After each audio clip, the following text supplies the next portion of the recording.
আজ লাঞ্চের স্টার্টার আর ডেজার্ট দুটোই বানিয়ে ফেললাম সাদা কলাই ডাল দিয়ে। তো সেটা বানানোর জন্য প্রথমেই হাফ কেজির মতো ডাল আমি 3-4 ঘন্টার জন্য ভিজিয়ে রেখেছিলাম। তারপরে সেটাকে গ্রাইন্ডিংয়ে পিষে আধা পোর্শন আমি আদা আর লবণ দিয়ে ভালো করে ফেটিয়ে জলের মধ্যে একটু দেখে নিলাম যে ভেসে উঠলো কিনা। যদি ভেসে ওঠে তাহলে ফেটানো হয়ে গেছে। এবার ঠিক বলের আকারে, ছোট বলের আকারে একটু বড় বড় করে ভেজে নিলাম।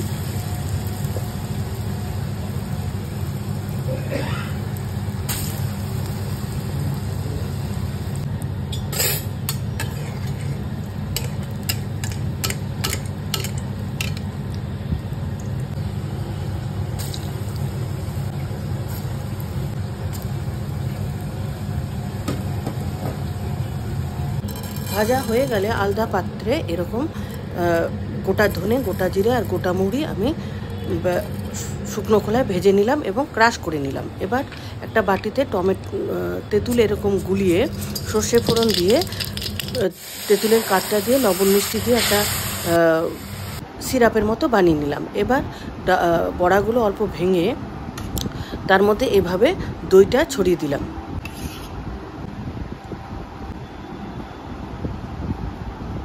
ভালোভাবে ইকুয়ালি যাতে সবকটা বড়ার উপরে পড়ে যায়। এবার তেঁতুলের কাঠ বা সিরাপটাও দিয়ে নিলাম। এরপর একে একে নুন, বিট নুন বলুন বা এমনি নুন বলুন, নুন, কুচনো পেঁয়াজ, কুচনো টমেটো, ঘরে ঝুরি ভাজা থাকলে খুবই ভালো কথা, একটু গার্নিশে দেখতে ভালো হয়। তো ঝুরি ভাজা, এবার রোস্টেড যে মশলাটা ছিল জিরা ধনে আর মৌরির, সেটা একটু ছড়িয়ে দিলাম।